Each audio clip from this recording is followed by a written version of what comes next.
Hey, hey, hey, Laura J here today with some fellow peaceful inner warriors united who are willing to journey inward in this mind control programming and propaganda summit number 3 today about the Mental Health Act and the freedom experience that we are living when we are choosing to have dumb be the way we end the focus compared to be free, because it's come to me that there is a big difference between having freedom and being free.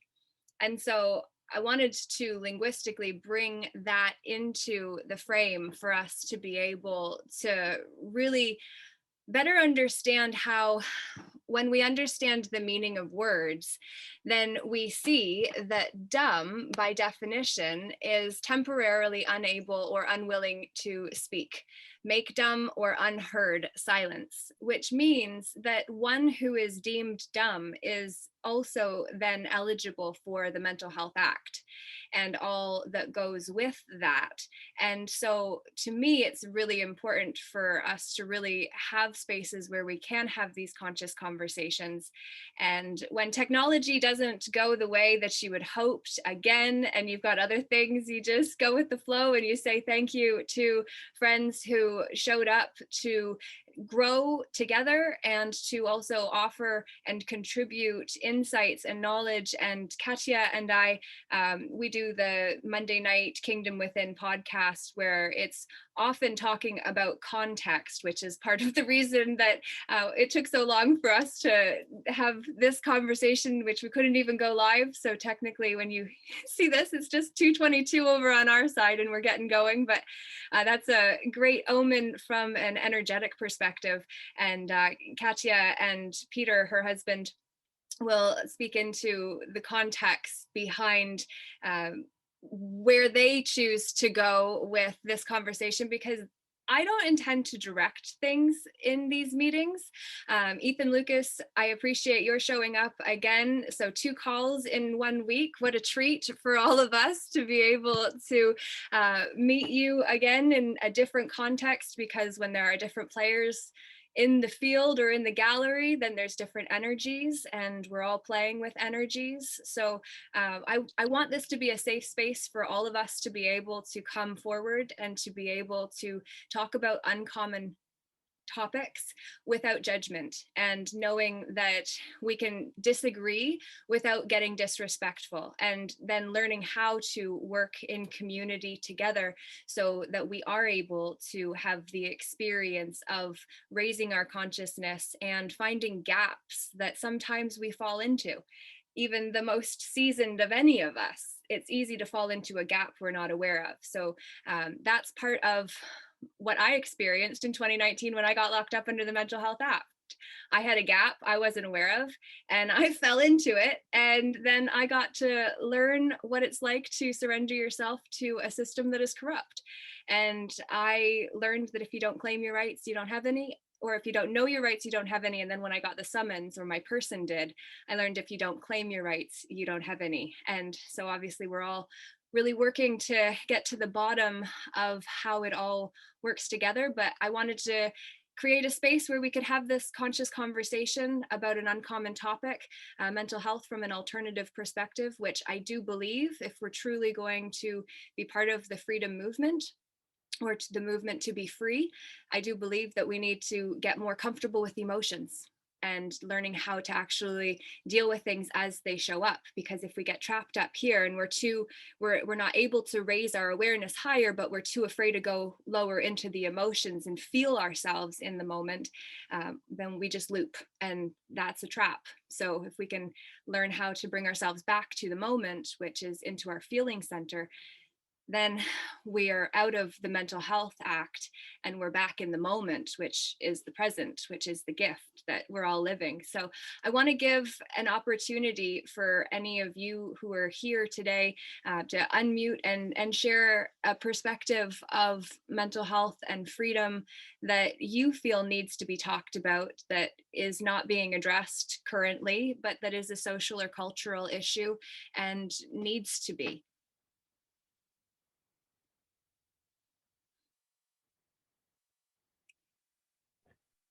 Sorry, Laura. I'm just actually, like I told you, I wasn't necessarily prepared to come on here because um, for reasons that we discussed in private, but I'm just looking through my notes to see if I have anything specifically relevant to this. So I'm not just tangenting like I always do on my own show or on Chris Rice's show or anybody else's. Um, and actually there was something I guess it probably kind of relates to this I wanted to bring up in the last discussion, but unfortunately just wasn't able to get to it. And you had mentioned if you don't know your rights or don't bring them forward, then you don't have any. I would like to say actually not 100% true. And from the perspective I'm saying that is that you still actually do have those rights. I get what you're saying is that they won't be upheld, but I'm always very careful to not say that you don't have any rights because your rights are unalienable, meaning they're inherent, they exist, they are there, they will always be there, whether any person or entity of any kind wants them to be there or not. They're there, they exist. They're undeniable, they're unalienable. They're yours. It's natural, God-given, whatever you want to call it. But yeah, the problem is if you don't know those rights, if you don't know how to exercise them, if you don't know how to put them forward and use them, then you're going to get shuffled into being dumbed down and not even allowed to speak in a lot of cases because you have subjected yourself to something that by your own consent, even if it's from your ignorance. The Bible says, Hosea 4:6, my people are destroyed for lack of knowledge. Mm-hmm. You're not destroyed for drinking, smoking, cussing, having sex, partying, doing all that stuff. You're destroyed for lack of knowledge. It's ignorance that destroys people. So, I would say that what you said is true, but I would prefer to put it forward in a different way because I don't ever want anybody, myself included, of course, to think that they don't have any rights in some circumstance just because they didn't speak up. No, you still have your rights, but it's up to you to learn how to stand on those and put those forward. Yeah, so I've just brought up the hierarchy of creation, which I'm sure we who are on the call are all familiar with this concept, but it's always good to just revisit.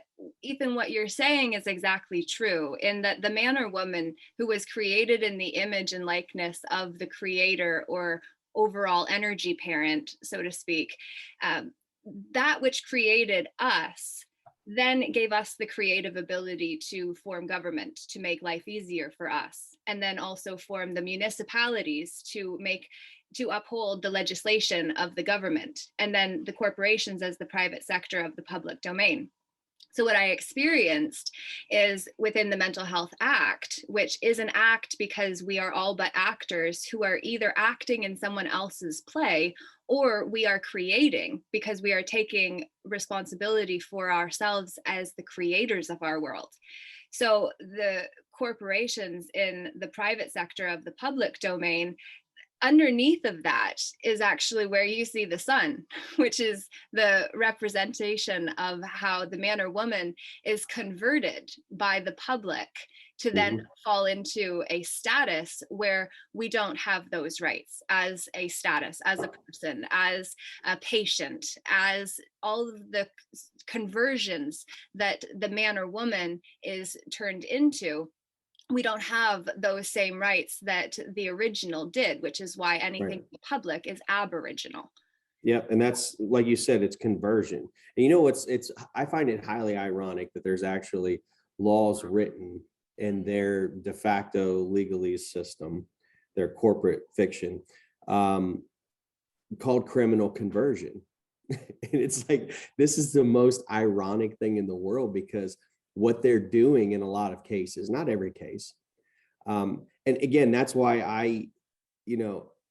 I'm cautious to go all in on this idea of completely throw away the system. Don't try to use it for your benefit at all. And that, again, that's where Dan and I are going to butt heads and disagree, because he's saying leave the whole thing, it's corrupt. I agree, the whole thing's corrupt. It'd be nice if we could. The problem is it's been foisted upon us, and you have to find clever ways to combat your enemy. Just because you don't want war and war is bad doesn't mean that war won't come visit you, and you have to find ways to defend yourself and get around certain things. And the system does that. They don't always, not everything in the legalese system or the de facto system is incorrect. They'll still hold people accountable for violating natural law. If you kill somebody, you're going to prison. You may be executed. If you rape somebody, if you steal, all that stuff, we all agree. I think everybody in the world, besides maybe demented or psychopathic people, agree that none of those things are ever okay. It's listed in the Ten Commandments. Of course, the Ten Commandments are based on natural. All the Ten Commandments are is just a reduced or summarized form of natural law. And that was the first time it was really introduced historically and documented in a very concise way. But then of course, as time went on, if you read more into the Old Testament, you'll find that Israel, as they always do, got away from source and started worshiping false gods and referring to their God as the true God, when in fact it wasn't. And they create 613 additional laws, which was that's our first introduction to the creation of this legalese crap, that mankind, including women, mankind means man and woman. That was like their first big documented case of creating a de facto legal system. Was after they got the 10 Commandments, then they added 613 other bullshit laws onto that, and completely got away from natural law. And so obviously, yeah, the legal system does that.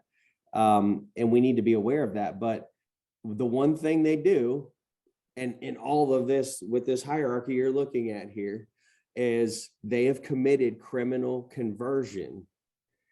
And that's actually something they've written laws about, meaning if you take something of somebody else's and try to convert it for your own benefit or use it for your own benefit, that's considered criminal conversion, right? And that's precisely what they do.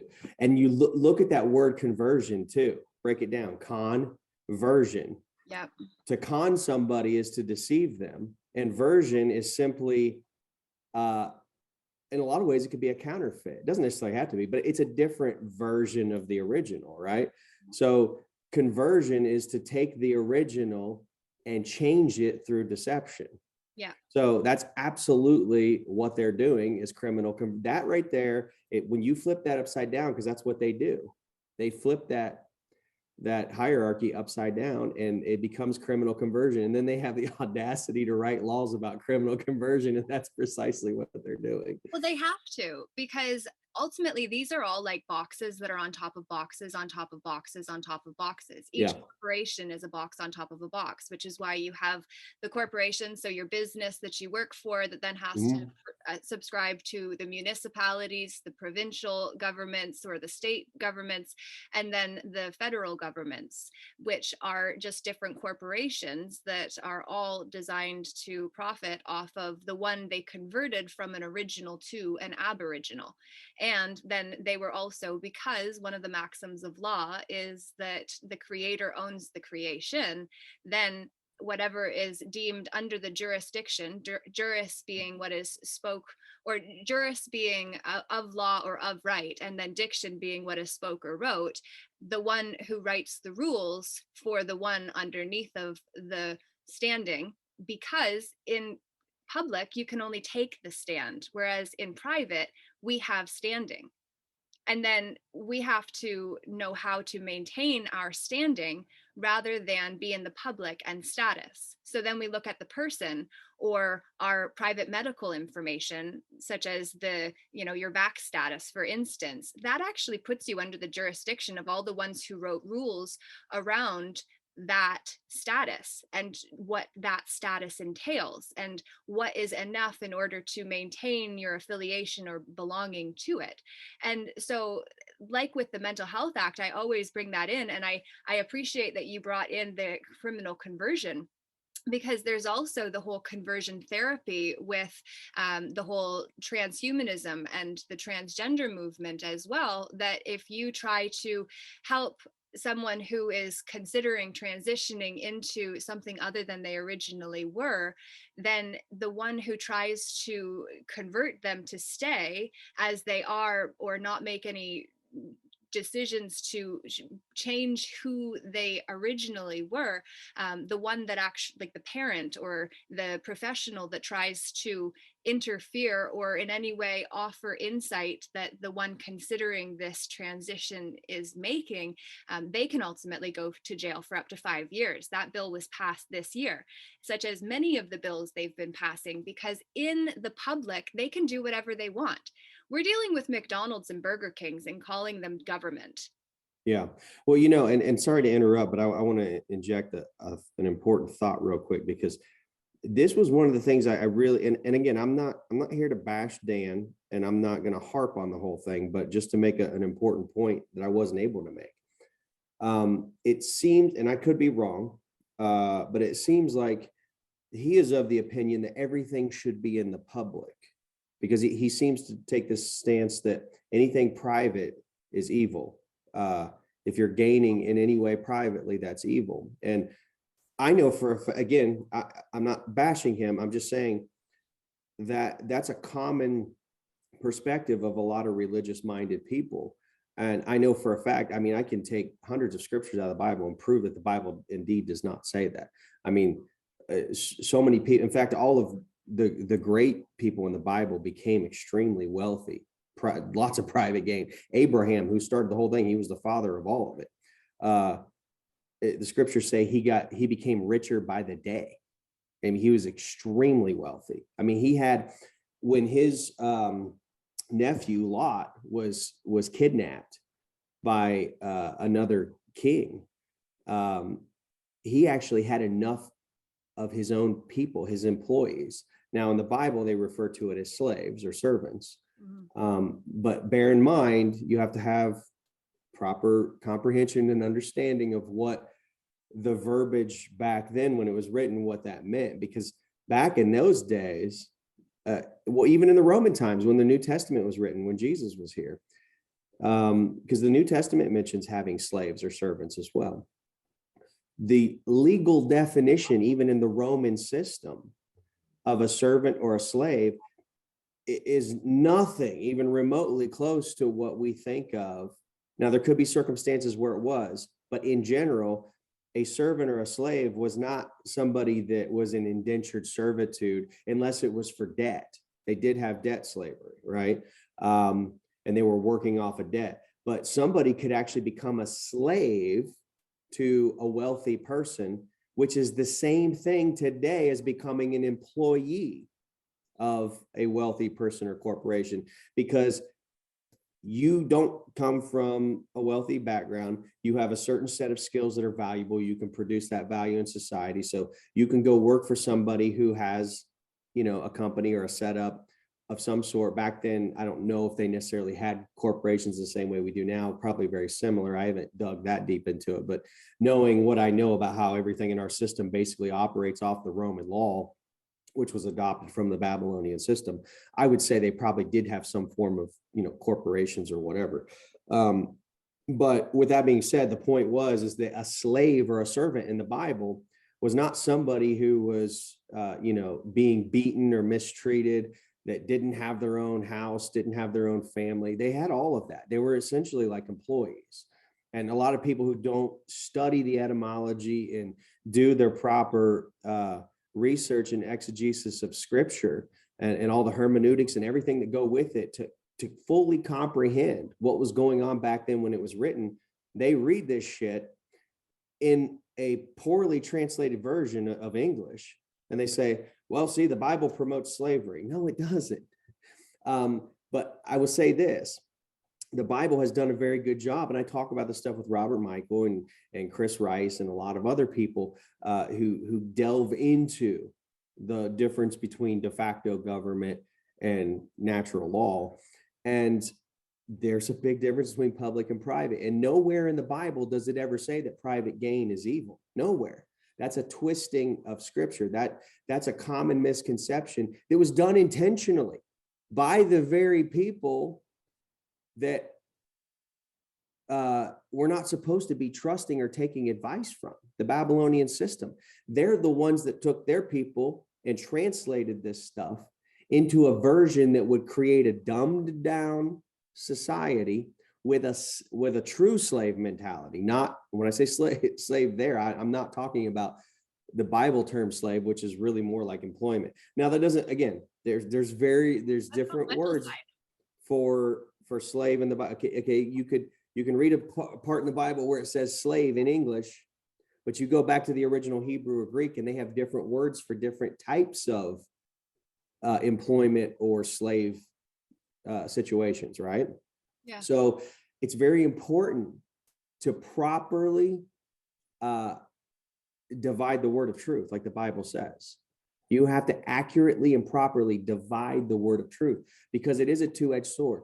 It's very big. It's very complex. If you don't completely know the original verbiage and etymology and the words used and what it really meant rather than the way it was translated, then you're going to come up with all these cockamamie ideologies and crazy things that say Jesus was poor when he wasn't. He was very wealthy. He had a money manager. He was friends with some of the most wealthy people in Jerusalem, which that doesn't happen if you're poor. He was buried in a family tomb. That doesn't happen for anyone who's poor, especially someone who had a criminal conviction. They were always sent to Gehenna, which was the city dump where they burned all the trash. They were gambling for Jesus' clothes when he was on the cross. You don't gamble for a poor man's clothes. Hell, you don't even gamble for a middle class person's clothes. I have heard that that in at one point in the Bible where Mary directs servants at the wedding, that because it was that was Jesus and Mary Magdalene's wedding, yeah. what I've heard, and what the story behind that was that no one would direct another servants around at a public occasion unless it was their own. So there's that piece, but this isn't meant. So I don't want this to be all around the Bible as such, but no, I get it. But I'm just trying to make a point about it. It's not evil to have private gain. So that needs to be established first and foremost. Now we can talk about public, because if everything's in the public, now you're talking about, okay, well, who directs all the coffers? Who makes all the decision for where the money goes? We know where this goes to. Historically, that always leads to communism. Well, what Dan has, so Dan the Christian Man, and this is the reference if anyone missed the show on Tuesday. It was very eventful, and ultimately what wasn't spoken to as much in that call is that Dan is actually helping people understand how to create private trusts or nonprofits. So he's doing an alternative way to come into the public in a way that allows for private money to come into the public also, so that it's actually beneficial and it benefits the one that is actually creating that. I don't know enough about that. It's part of he's going to do a workshop series around it, and so I'm looking forward to. Well, that's fine, but we really need to get away from it. It's a cancer in the freedom movement. And again, I'm not using that word in any sense that dumbs us down. And I explained that explicitly last time, that I'm refusing to play by their spell book. Just because I say a word a certain way, and I get that they twisted all this and made up all of these definitions for these words, and they use that for their spell book and their grammar, their grimoire, their spell book. I don't play by that. It's their spell book is dead to me. So if I say a word, I have a completely different meaning for it.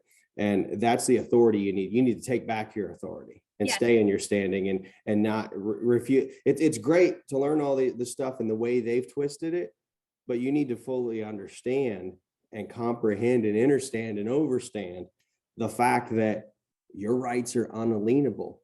Your vocabulary cannot be or I'm sorry, their vocabulary cannot be foisted upon you just because they say so. Well, they put their pants on and wipe their asses the same way we all do. They have no authority to define the words. As men and And women, they wipe their butts. yes. As a suit, they don't wipe. A suit doesn't wipe its butt. The suit doesn't have a butt. A man or woman wears the suit that allows that to happen. But Right. I know that Peter wanted to bring in the aspect of integrity, which is key to all of this. Yeah. Because if we don't have integrity, and that really has to do with how we're showing up. Like, are we showing up in a loving manner, or are we showing up ready to fight?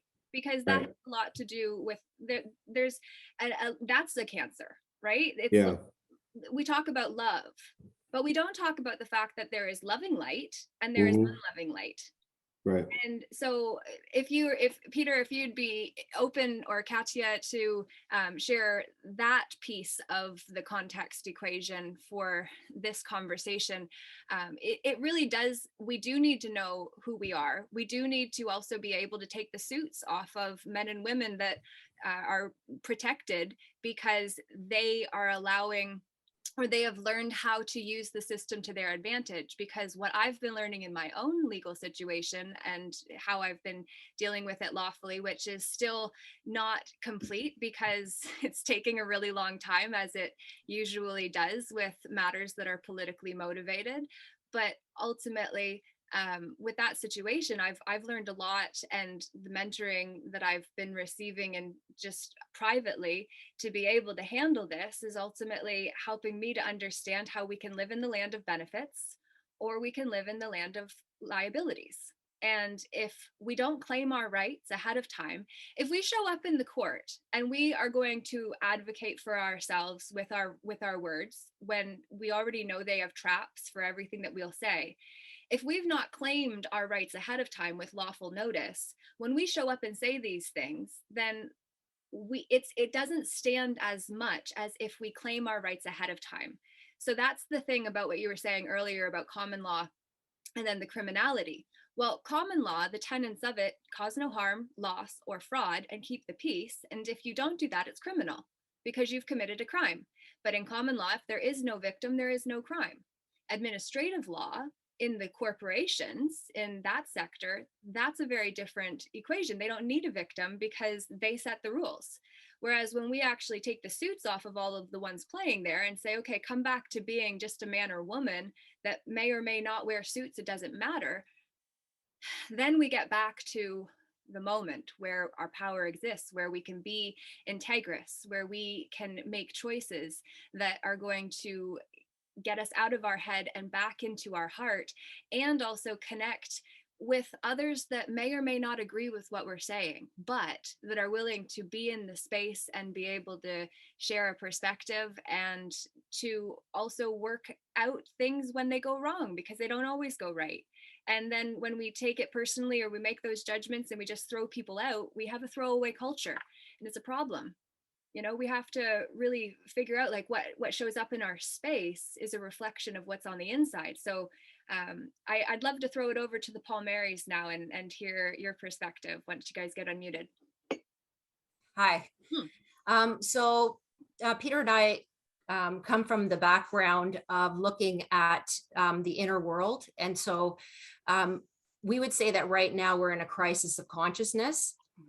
And it's tied to integrity, meaning that in these interesting times, we're actually being called to integrity, meaning that we're looking to be and bring forth oneness from within and without. And so when we look at integrity like spokes on a wheel, if any spokes on that wheel are compromised, the entire wheel is compromised. So if you look at the situation globally right now, I would ask, the first question I would ask is does everyone think that everyone should have an opportunity to prosper equally? Yes.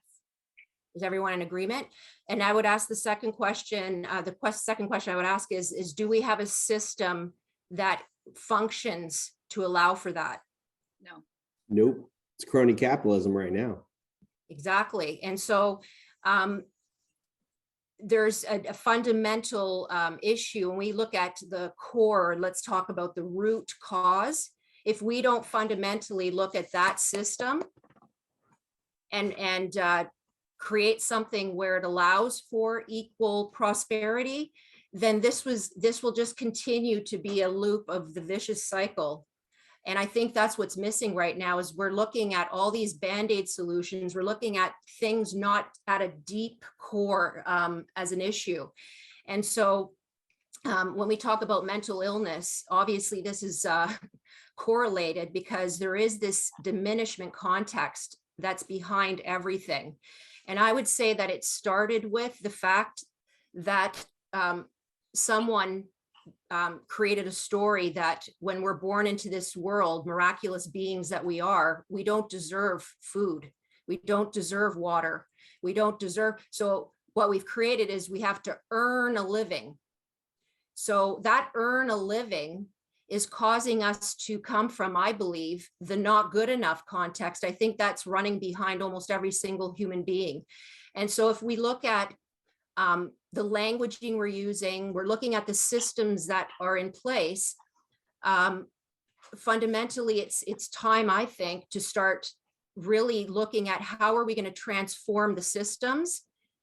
And I love the fact that we're talking about language, because I think language is creating our world. So if we look at language, we can start there and start transforming our language, making it something that's aligned with unity, harmony, equality. But one of the things I did want to bring up that I think fundamentally is important is when we talk about mental illness, what I believe is missing, because I'm so much of an advocate about our terrible education system. I think we need to transform that ASAP because it's not creating the leaders that it can. So I believe it has to start with this inside out self-knowledge education, and it has to also incorporate consciousness. So when you look at consciousness, it actually is creating a loop, consciousness loop. So if we're not looking at how we operate, we're not going to be able to take control of ourselves. So consciousness loop means we start with an observation. What's the context we're coming from? Because that context will drive our ways of being and acting. So observe. The next step is measure. So from the context, we're now taking it into our head, we're thinking and we're feeling. And then finally, we're going to take action. So this is the loop that we're constantly doing. We're creating every moment that we live. And it's in this observe, measure, act. And then finally, after act, what we should be doing is we should be looking at it as a feedback. And instead of looking at it like bad and good, right and wrong, we should be looking at it like function or dysfunction. Did it expand or did it contract? Did we create something new or did it create the same old? From a measure of integrity. Yeah. From a measure, when we say integrity, it's any system needs to function for the good of all. Just as simple as that. Every system in nature functions, even though they sometimes look like they're in conflict to each other, function in a whole and completeness. And that comes to a point of, the unified field of energy, or a oneness of consciousness, or the one God, or however way you want to say it. We are one as an individual and we are one as a collective. You can't get away from that. And that's what, when in integrity would be the measure in any system, in any event, in any individual, between discerning between function and dysfunction in the context of integrity. Is it leading towards a whole and completeness in whatever that system is meant to accomplish? It's a measure. It's always a measure toward, and does that specific system, does it service the whole? So there is something to be said about, Ethan was saying something about there's an individual, private, and then there's a other, public. That's happening simultaneously. That's a truth deep, that's where integrity lives. It's beyond reason. If you bring up that chart again, do you have that hierarchy chart? Yeah, absolutely. Sorry, Katia, did you want to continue? No, that was good. That was good. No, I just wanted to. So if at the top of the pyramid, just as if I could I add to that? Could I? Please do. Because I saw that and it brought up some things for me. So at the top of the pyramid there, if it's source energy,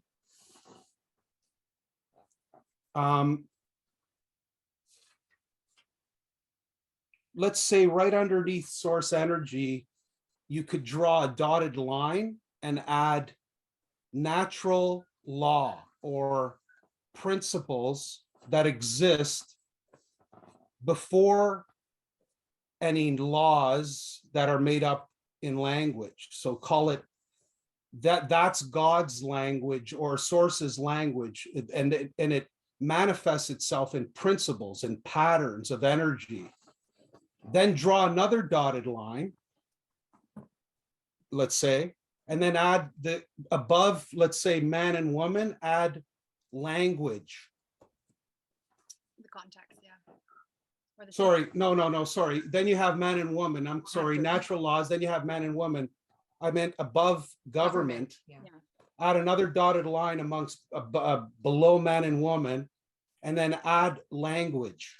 And language is the realm where, for Ethan's talking about the Bible as a foundation of what this conversation's about. But the Bible's an interpretation of the principles that exist above man and woman that are made up in language. And if you look at the Bible, there's a lot of paradoxes, esoteric information, and you have to have a certain key to be able to read it, at least from what I've understood and what I've been able to. It's written that way intentionally for those who have eyes to see and ears to hear. And Because then the profane, if they get a hold of it, as they have, and use it for their own gain, they create monstrosities, and we've seen that throughout history. Yeah. So if you then language, and then language is literally what through language. So I draw like the Garden of Eden. This is it. I say this is the Garden of Eden. This is heaven and hell right now, the earth, everything, what we're living in, the now.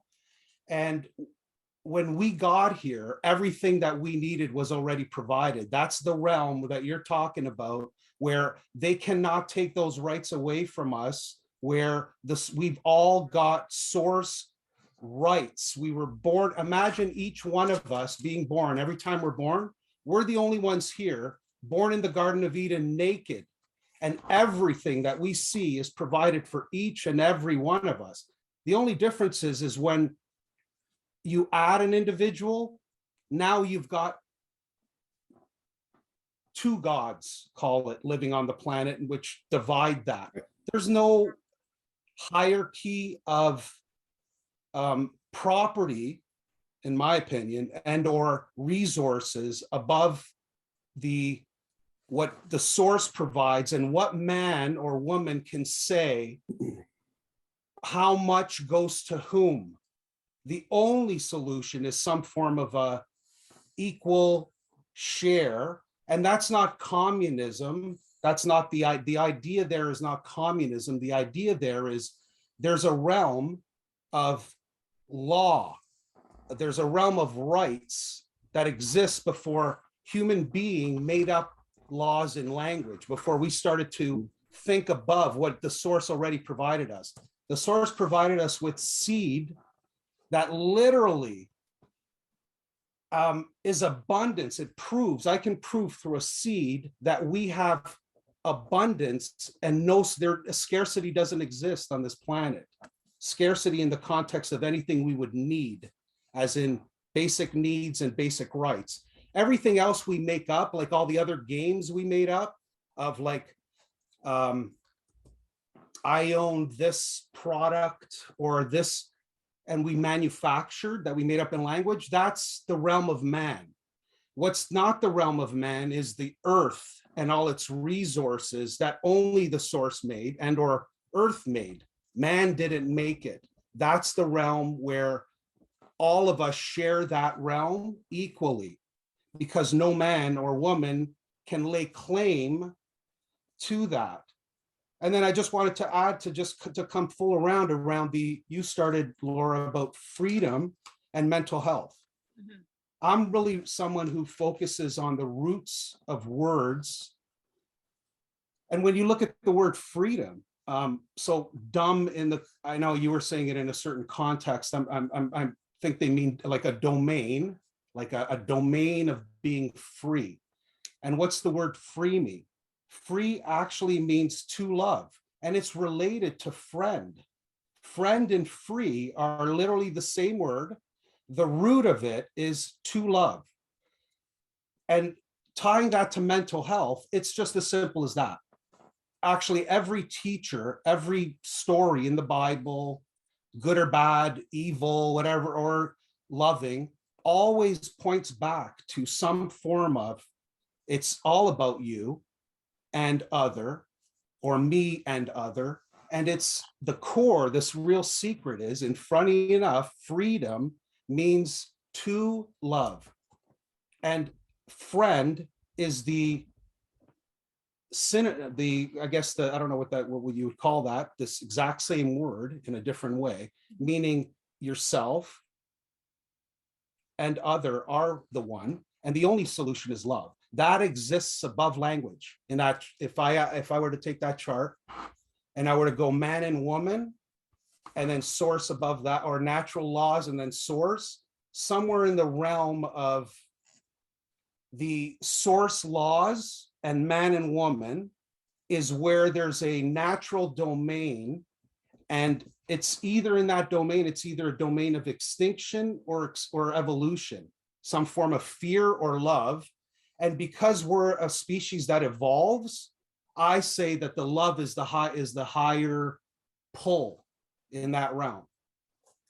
I would agree, and I would also say that I feel like God represents universal laws with an S for space, which is why it is so important. And we were talking about the need to have safe space made before people join the safe space. So there's like the pre-sacred that sets the stage for the sacred, and figuring out how to balance that in calls like these was part of the conversation we were having before the recording started. But where natural laws are concerned, I would say those actually go with source creator energy, because that is the energetic force that we are working with as men and women, created in the likeness and image of those natural laws, that have those natural laws applied to us. And then it is when we try to, or our predecessors tried to make life easier so that we don't have to manage all the details, we created the government, which is then the unloving light embodied. And that is where men and women can make agreements. We can make flexible living agreements. So until you're married, you can have an agreement with your partner or your common law, and it doesn't have to be in the same context as when you get the government involved, and then you have a marriage contract. A contraction is where we have to conform to fit someone else's forms, which is what when you get locked up under the Mental Health Act, it's a Form 1, which is 3-day or said to be voluntary hold that's not voluntary. If you don't know how to advocate for yourself, which was where I learned that if you get a lawyer, that lawyer can only represent you as the person that's already been deemed a ward of the system, that you are seen to be unsafe because you have alternative views to, if that is relevant in any way, which is why they can say psychosis, and people that are talking about a straw man, for instance, or, that sounds really crazy. The truth is stranger than fiction. But I just say, what I'm perceiving, Peter, from what you're saying, is that language would go under the category of government for me, because the government are the ones that determine the rules for their group. And whether you call it the government or whether you call it, you claim the right to be lawfully self-governing without the need for the de facto government, who become de facto because you claimed the right to be lawfully self-governing without the interference of de facto law present, that's when then things can shift. But language itself, though, like words are boxes. Words, they show what the word is, and it's our syntax or the meanings that we associate with those words that give them their meaning, especially in relation or context to one another.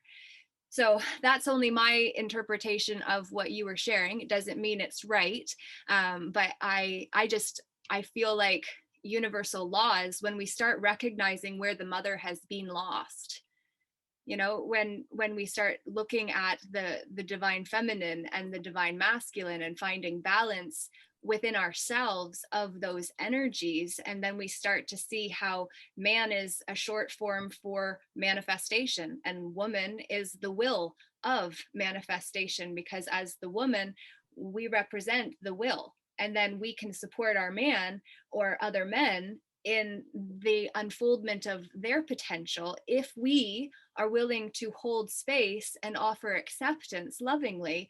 Then it empowers the one behind us or beside us, right? But if we're not accepting them in a loving way or making space, when there is no space made, it feels very disrespectful or uncomfortable. And so I feel like a big piece that's been missing in all of this is space and our need to reclaim our ability to actually stand as men and women for the first time. Because technically, until we've claimed the right to be lawfully self-governing as a man or woman in our private capacity with all rights reserved at all times, then we're automatically implied to be the conversion of the original. And that's where the tricks with the Mental Health Act come in. Yeah, that's right. You know, one other thing before I forget, it slips my mind, when you were saying how woman is the will of manifestation. I would take that another step further, because will can actually be evil. I would say, or without integrity, if the way Peter said it. It's Peter, right? Yes. Okay, just want to make sure. Sorry. Sometimes I'm bad with names, so I double check. Good. It's not on. That was good. But maybe let's call a woman the wisdom of manifestation instead of will, because Sophia in mythology is wisdom, right? And it is that divine feminine. In fact, pull that chart back up again, if you don't mind. Not at all. Yeah, and I'm actually glad you have that, because it makes this conversation a heck of a lot easier. But anyway, yeah, several things in there. The whole thing with, you know, like the Bible says God is love, but it also says God is just. Well, here's the bang up job that religion and government did with even using the Bible, because the government uses the Bible. You have to swear on the Bible when you're in their court system, because they don't want you to know it, but their whole system is actually built on ecclesiastical law. And that's actually a good thing. So what they've done is they've created a counterfeit, though, an offshoot of it, a proxy. In fact, a vicar, right? The Pope calls himself the vicar of Christ, or standing in place of, until you stand up and say, wait a minute, you're not standing in the place of God. Sorry. You know, I stand there because I'm one with Christ. That's what it means to be a Christian, or a Christ I am. It means to be one with God, one with source, creator, energy. And that is not only justice, but it's love. So what they did is it's sneaky. And I can tell you from all of my studies of more than 2 decades with the Bible and the etymology and the hermeneutics and exegesis of scripture, all the way back to the original form. They were correct in taking the masculine form, the father aspect of source, to talk about how God interacts with humankind. And I don't mean humankind in the legalese sense. I mean in the way that normal people would understand that, right? All of us people, souls, spirits, whatever you want to call us. because the Father is the active force or the active aspect of source. It's the sacred masculine. And the mother is the passive aspect of source.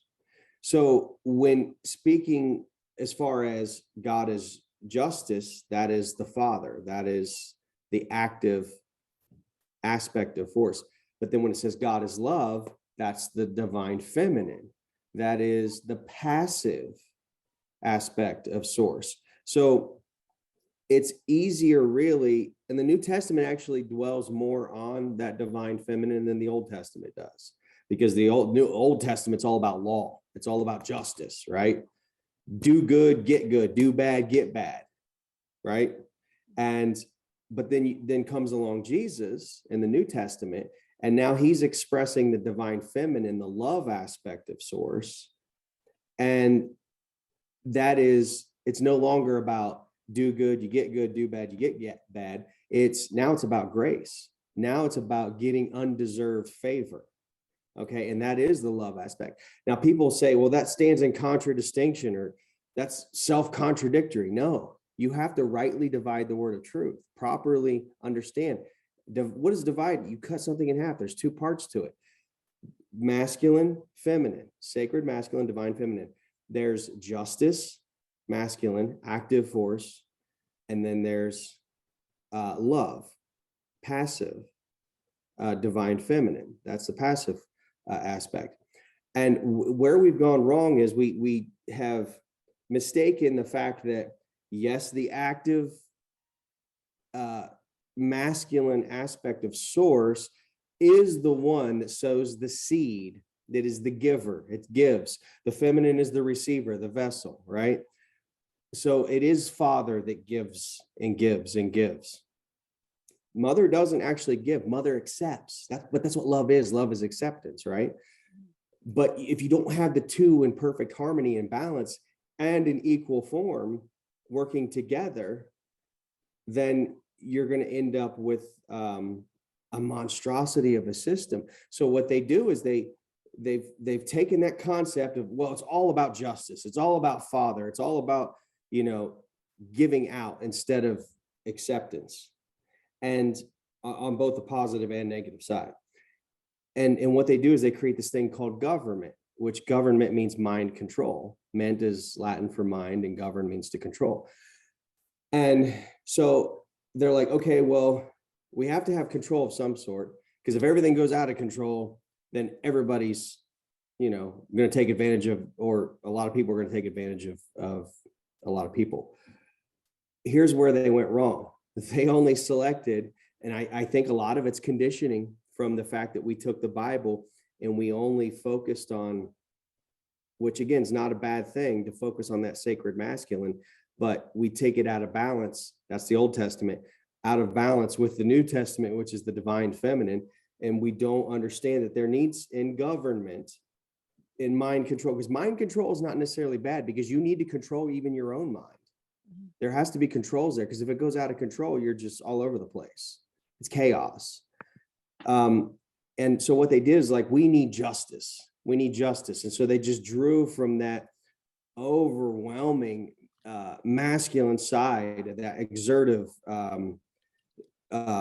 active force of source, and applied that to government without the divine feminine side, without the love side.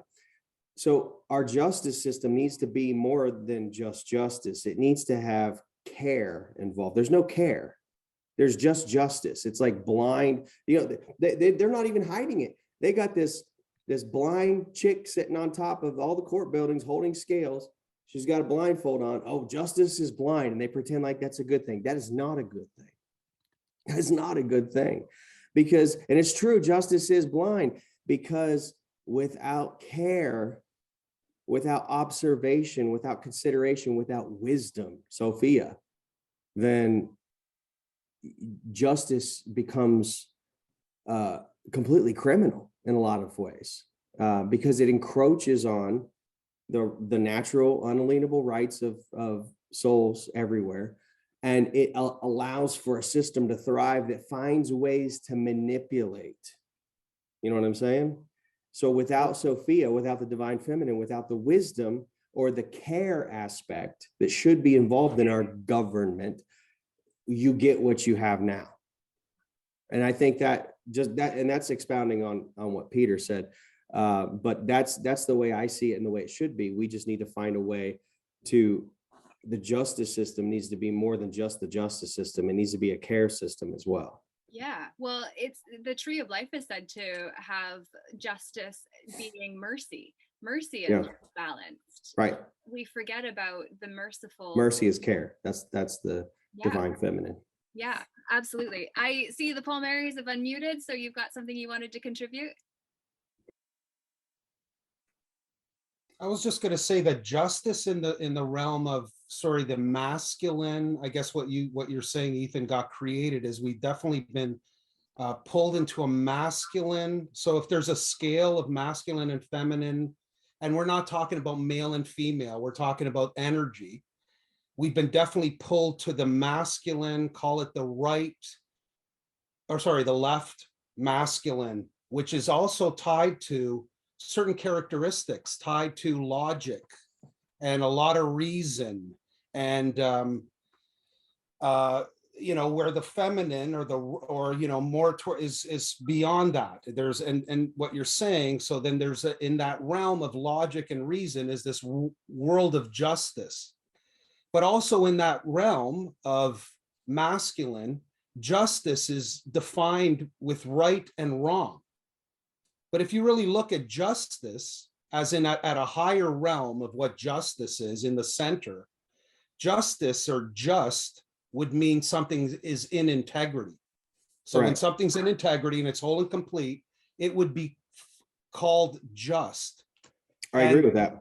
And integrity, here's something that I want you to consider, that integrity as a measure is above right and wrong. Like right and wrong is a subjective, opinionated thing, and it really is it really has been driven in by a church dogma. Mhm. And that's the tree of knowledge. And it really deals with a lot of the question around, even in the Bible, and I think what you find you come up against is private property right, or is it wrong, or certain things about what the Bible might be saying. And I say that the measure would be integrity. Mhm. There is no right and wrong in integrity, meaning if whatever decisions made or whatever's being done, if that thing does not harm and or affect other people's ability or the environment's ability to thrive within itself, then it's in integrity. It Yep. might be right for me and wrong for you, but that's your opinion. Right. Right and wrong is a subjective. It's made up by rules. It's made up through men and women make up right and wrong. Yeah. And truly, I mean, some things that might be completely right for me, like a horror movie, might be completely wrong for Katia, as in like it just gets in her energy and she, the romance movies. But in it with it, and they're both in integrity. Mhm. That's in integrity because it's not harming anyone, let's say, as a measure. And that's all. And so I am agreeing with, it's funny how we're coming from two different worlds. I was saying before you got here, what you and Dan were dealing with was, I think you're both coming from the same place, but you're like two wise men with your hands on an elephant, on different parts of the elephant, trying to describe the same thing. At the core, you're both searching for and trying to deliver the same thing within. I can see that. And like I said, I never had a problem with Dan. The only thing I ever have a problem with, and I can still love someone completely for who they are, unless they just continue that in that, chaotic manner intentionally, regardless of anyone's concern or with complete impunity. But I can completely still care about and love somebody and say, hey, your behavior or your approach is, it's not okay, you know? And that was my only contention was, I just wanted to ask some questions and get to some points that I know a lot of people have been asking questions specifically about the things he's been saying. Yeah. And I felt like I couldn't even get to the point. I was just being steamrolled, and that's not okay for anybody to do that. And I get when you're debating. I've been doing this for a long time, podcasting, debating on a lot of shows. I've had a lot of people on my show. You know, you can get into heated discussions, but when one person just will not let the other person make their point or tries to speak over them or speak for them or assume what they're saying, that's just never okay. You can't get it. It's like, all right, we might as well just stop. This is pointless, you know? So that was all I was saying. But I was going to say, I mean, the issue is we don't have the proper, most people do not have the proper education in how to carry on a powerful conversation. We're not trained. We're not trained in a powerful listen. I agree with most of what he says. Just let me finish. Yeah, go We're ahead. not trained in a powerful listening. Like right now, I'm speaking. Like I want to get this point across because it ties into what you're saying, which is we're not trained in the art. It's called an art. It's called synthesis, and synthesis or a dialectic or a synthesis and an antithesis or a antithesis and an antithesis and an ability to stop, listen to the other side as even in the context of being triggered. Like right now you might say something or I might say something, it sounds different than, and now cognitive dissonance kicks in and there's a trigger. And that takes a practice to be able to catch that because we're all programmed to be triggered when we hear beliefs or systems or things that are counterintuitive to what we've been trained in our context. And try to stop it.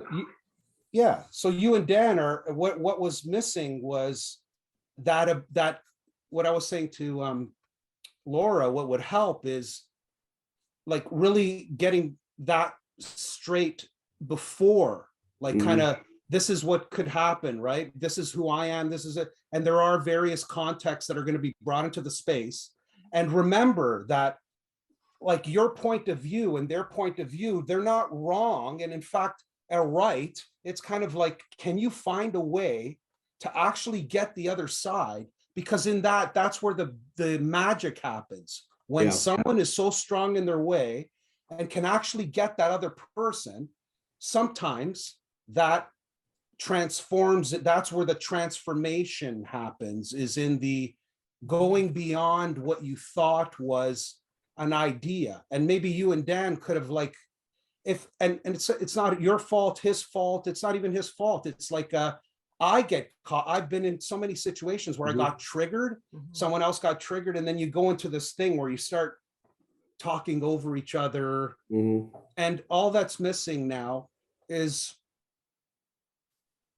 you're right, asking, you should be able to ask questions and understand, because that's the way it's done, and listen for, and be open to change your point of view or adjust your point of view. If you could, that's where magic happens. That's what's missing in most conversations right now in the world.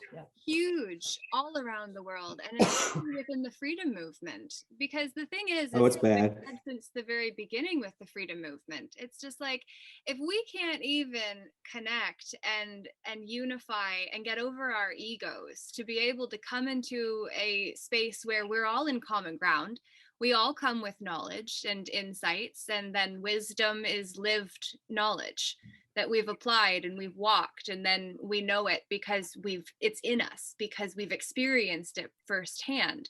So it's just like, we have to be willing to have uncomfortable conversations and also rise above the disconnect in the moment where we fall into a gap if we allow the lost will to suck us up. Because when you said about not all will is positive, you're correct, because there are aspects of ourselves that have actually, we have disowned, we have fragmented. There's a huge amount of our own soul fragments that are walking around in other people because we didn't have space or acceptance for those aspects of ourselves. And so they went it, because all energy, it cannot be created nor destroyed, only displaced or moved or transmuted. So our fragments that we have lost show up in other people. And when we don't like those aspects of ourselves enough to have even accepted them, we're not going to like them when they show up in someone else either. And we have to figure out how to be the leaders that people are maybe watching in the moment, whether it be in here or whether it be in our lives and we're at the grocery store and we meet somebody that is having a bad day and they show up like a garbage truck trying to dump their stuff onto you. And it's like, okay, well, you can choose to stand there and take it, or you can move and acknowledge that they're not their behavior, like they are not the trash that's getting offloaded, but there's a behavior that needs to be addressed. And this is where I feel like we really need to come together in a way like we are, and I appreciate that very much, that we can separate the person or the man or woman from their behavior, so that we stop throwing people out, because it is very dangerous. And when we throw somebody out because of an interaction, because our stuff got triggered by them and us, then we ultimately lose resources that could really benefit not just us, but everyone else too. And Katya, I know you were on the call, and so you have your own perspectives and your own feelings. And as women, I think there's a lot to be said about our role in holding space and also taking up an appropriate amount of space without, trying to overtake someone else's space, because that's when we get into the government territory where they're overstepping our space. But then if we've never claimed our space and they put us into smaller and smaller boxes because of all of the jurisdictions that they put us under, if we don't know how to speak for ourselves, if we don't know how to agree, not just agree to disagree, because I think that that's a very Canadian thing as well, which Ethan, you're not Canadian, but like from a cultural perspective, I think that is a there's a lot of suppression and denials that go with just not saying anything or just letting things go with the flow. And so really finding the balance in the moment for how to show up and be able to show up for other people too. So those were kind of some of my experiences. And Katya, I'd love for you to have an opportunity if you wanted to speak into that or anything else. We're going to round out our call for today because an hour and a half was how long it was scheduled, but definitely wanted to open the floor first. Thank you. I just wanted, I guess the last piece I could bring to this conversation is, and I know it's difficult when the conversation's potentially heated, but if we remember that in this very moment, we're creating the future, if we could really make sure that that awareness is in every, conversation, every engagement, that could itself transform the situation. Because if we're aware that who we're being right now is creating that future, I think we can be more careful in how we are being and what we are saying, the words that are being created and what we're bringing into it as a space and a beingness. So I just say that I think that's one of the tools, if we can remember, is to be present and really be aware of who we're being in that moment, because that's creating our future. Absolutely. Yeah. Well, the self-image has a big place in that. And that's the I mage, like the magicians, we're it. Peter? Yeah.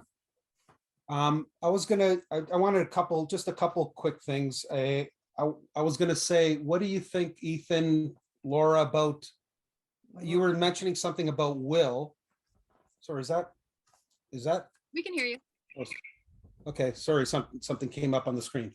You were mentioning something about will. What do you think about the idea that the false will is desire?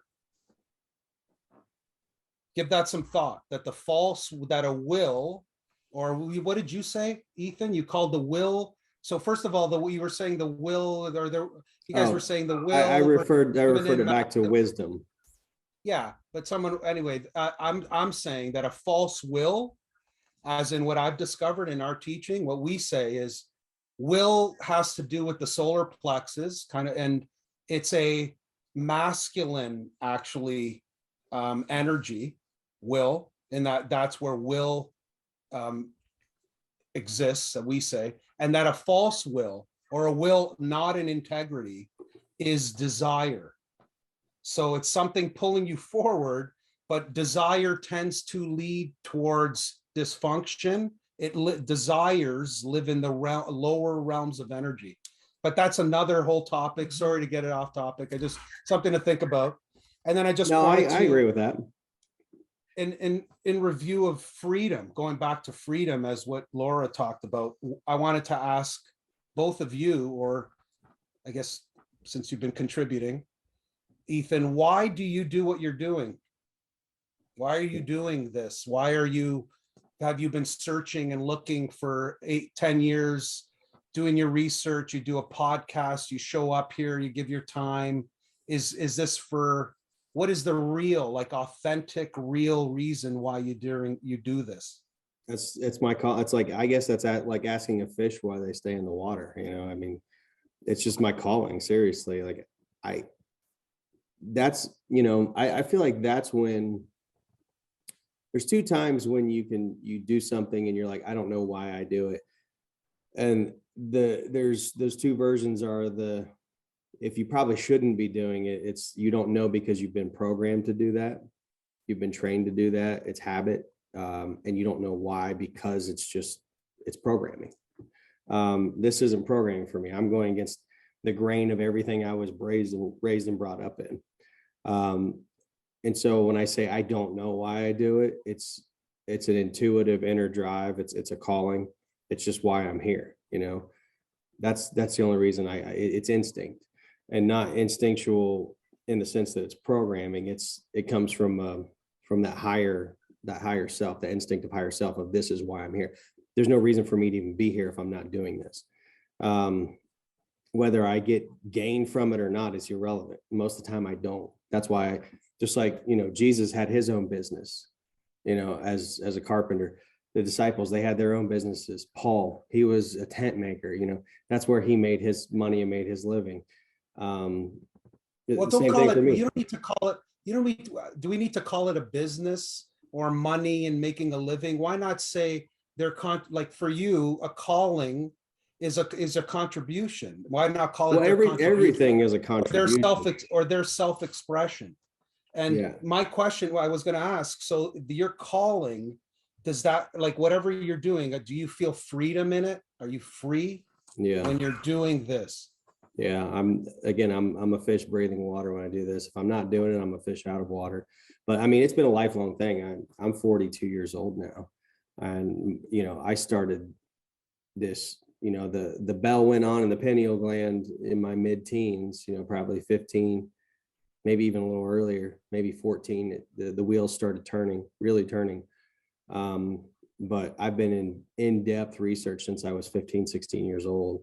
So this has gone on for, 25, 26 years. Well, maybe I'm doing my math wrong, maybe even longer. So yeah, we're fast approaching 3 decades on my research and in-depth research on this stuff. And that's also why I speak so definitively about the things that I do. It's not because, like Laura always talks about holding space. It's not that I don't want to hold space for somebody else. It's that I held space for everything for so long. I figured out the things that you probably shouldn't hold space for and the things that you should. That doesn't mean I can't get it wrong from time to time, but after somebody does something for a long period of time, if they do it with integrity and they do it with honest, open intent to find the truth rather than just create a specific outcome from desire, then, I would say it's safe to say that those people can generally be trusted, and people that do that things for a long period of time with trying to find the objective truth and trying to find what truly has integrity and value. I think those people should be listened to. And I wouldn't say that Dan doesn't have any integrity at all. My only contention was I just wanted to say something, and I felt like I couldn't, so I just stopped. But I agree with him a lot on, there's a lot of evil gain going on out there, but that doesn't mean any gain is evil. And we have to have again, it's about going back to balance. You have to balance the private with the public, because if you have too much private, then you have a lot of evil people manipulating other people. If you have too much public, or if you have too much public, it creates the same outcome, except now it's done in the name of the greater good, So unless you find that center point, that balance between not overstepping that space of the private and allowing for that healthy boundary, while simultaneously not allowing those in their private space to encroach into what should be public, that's where I think you reach that happy medium. And I think we got to that point really where you were talking about we shouldn't talk about it in terms of good and evil. We should talk about it in terms of integrity and value. Right from the beginning, and I always go back to the Bible, but anyone who talks to me knows that that's where I'm going to go, because everything I teach has a biblical foundation, because that's the perspective I'm coming from. But God told Adam and Eve right from the beginning, don't get involved with the concepts of good and evil. And it's interesting because you've got all of these religions and churches that are built on the concepts of good and evil. And God said, don't touch it. Don't touch it. Get away from that. That tree of knowledge, sure, it's knowledge. It's true. It's knowledge. But you're going to learn the hard way. You're going to create a lot of chaos in the process. As soon as you get into dividing things into good and evil, and instead of, like you said, integrity or non-integrity, that's where you step away from Sophia, the divine feminine, which is wisdom, because Sophia, or divine feminine wisdom, understands that it's all about integrity. And so when you understand integrity, there's no need to start defining good and evil or partaking of that tree of knowledge of good and evil, because now you're just dividing. It's divisive. Wisdom is not divisive. It finds a way to get to the balance and provide value for everyone. Integrity, interesting, was my very first tattoo. And so I didn't know what it meant expressly. Where's the tattoo? Sorry. Well, ironically, it's on my pubic bone. So it's in a space that you can see when you're. It figures you put it there. Right? Well, I was 18, and then it wasn't until the next day when I showed one of my colleagues and moved down my pants so you could see it, make a shave just to make sure there's nothing showing. And it's just he was like, that's a very interesting place to put integrity, Laura. And I hadn't thought of it, but I wouldn't change it either, because I love where I put it. And integrity isn't something everybody needs to see necessarily. They'll feel it. And that's really where I think good and evil exist, in the feeling space. And so I think that if we really shift out of the head and back into the heart, and then we have the conversations where we talk through in community any of the disturbances that came up between individuals within the community without casting one or the other out of the community, I think that is really where we find integrity within the whole, because we're all part of it, Dan the Christian man included. And, I think I'm learning a lot from him, and I'm glad that there's healing that is taking place just by having the opportunity to come together. Because, when a disruption happens, how often do we internalize shame in that process, and blame and condemnation and judgment and all of the things that we point the fingers outwards for, rather than say, okay, I've got something outside of me that needs to be worked in. So just getting back into feelings, and then trusting ourselves to feel when something's resonant or not. And it doesn't mean that we need to be around the ones that we don't resonate with either. In a moment, we might not resonate with someone every day, or we might not never. But maybe if we can change how we show up. I like that Glenn said the apparent story of polarized opposites has been seen.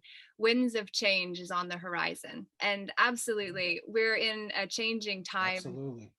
And it is a really great time for us to be building community and getting over anything that is not aligned with the community that we choose to build moving forward. Because if we don't get it out of the cosmic kitchen that we are alchemists within, then that ingredient gets into our cooking process sometimes. And so I appreciate each of you for showing up sincerely in all the ways that you did, because it's enough, and enough is as good as a feast. The conversation about desire, I do have a lot of my own ideas around desire, and Cian de Rohan and her Right Use of Will series has been really influential in some of my perspectives and the conversations my lawman and I have had around that and how it relates to law. So I think that would be a great conversation for the next Mind Control Programming and Propaganda Summit, because desire can be used maliciously, and it can also be used to sire or birth something that helps and heals the world too. So it all goes back to how we use that which shows up for us. But I appreciate each of you investing your time, energy, effort, and attention into this experience today. And I usually add in money from the team perspective, just as the reminder, those are the energetic resources we are playing with. I'm not asking for any, but just reminding us that our team is what we play with, and how we invest it determines how we get to experience all that we are. And I appreciate getting to share this experience with each of you today. So thank you. Can I say one more thing, Laura, about that word specifically, desire? And again, this was a point I was trying to make last time, and a point I always make, because I feel like everybody in the freedom movements they find out that we've been duped by these, by the spells, the spelling, the grimoire, the spell book, the grammar, and the curses that come with that. To not get so caught up in their grammar, because look at that word desire, for example. Because so if we take that traditional stance, how we always do, and we just very in a sterile way break it down, it's desire. D means to undo or take away. Sire means to exalt or give birth to, right? So in that fashion, you would say, well, then the word desire obviously is evil, because you're taking away power or authority from something. So if you're in desire, you're taking away your own power and authority. But again, as people speak and they think and have an intent behind a certain word, because I can make up a word and you might not know what it means because I made it up. You've never heard it before. I have my own intent or meaning behind it. But then we find out we fly to another country and I say that same thing, and it actually means something in their language. And it could mean something good to me and something bad to them, or vice versa. So we have to stop, I think, getting caught up while we're learning the tricks of the Babylonian system and this word magic that they play, not to continue to bow down to it and try to be in fear of it and tiptoe around and be like, oh, I got to learn all this. I've got to learn the proper syntax, and I got to learn all the proper grammar and what it really means. And I can't say this and I can't say that. They've got you back in bondage again. And they have no power or authority to do that unless you give it to them. So that's what I'm saying. It's good to learn this stuff and comprehend it and share it. But let's not dwell in the fear of it, because their version of spells and spelling and words has no more power than our version and our spells and spellings and our intent. In fact, our intent is more powerful than theirs. All we have to do is, because we're already, if you stay in your proper standing and your natural rights, you can say whatever you want to say. And as long as you're not harming anybody else, nothing can be held against you. So that's what I'm saying. We have to be cautious to not walk in fear over these words and tiptoe around them, because you're just letting them win and keeping you in bondage in a different way now. So instead of being in bondage to their spells and their words that you didn't realize you were falling in that gap on, now it's like, oh, I'm so awake and so aware that I know that this is a trap, that now I'm just scared and I tiptoe and build my whole life around this fear of it. No, burn the whole damn thing down. Like I said, to Dan, if I ever have to walk into, and he says, well, just don't even go to court. Well, there's a lot of very intelligent people who will tell you there's more than one way to skin a cat, pardon the analogy, but that's true. And sometimes it's better to handle certain things in certain ways than it is others. And it depends on the person, it depends on the situation. But if I ever have to go in court, first thing I'm doing is I'm walking in with my own grimoire, my own spell book, my own affidavit that spells out my intent and definitions, and to put them on notice that they're not going to be able to use their spells and their definitions against me, because it ain't going to work. My counter spells are stronger than theirs, but you have to know that and stand in your authority and not have your feathers ruffled or be in fear of their system and their spells, because their spells have no power as soon as you stand up and say they have no power. Well, that's exactly what I will be doing on May 4th when I have my pre-trial hearing, and I have already submitted terms and conditions and submitted a constitutional question or a notice of constitutional question, not using any of their forms, I'll add. I made equivalence because I did not in any way let their jurisdiction trump the one that I've claimed as a woman in my private capacity with all rights reserved at all times. So there you go. I will walk my talk, and I'll have some reports in nearly a month. But in the meantime, I'm going to keep learning and growing with great people like you. So thank you, each of you, for showing up. And thank you for sharing, everyone. Peace, love, and kindness is the goal indeed. Glenn, beautiful. Thank you. Chuck, appreciate you. Ethan, Katya, Peter, you're amazing. I appreciate each of you. And we'll see each other again Monday. 8 p.m. Eastern for the next Kingdom Within podcast. Ciao for now.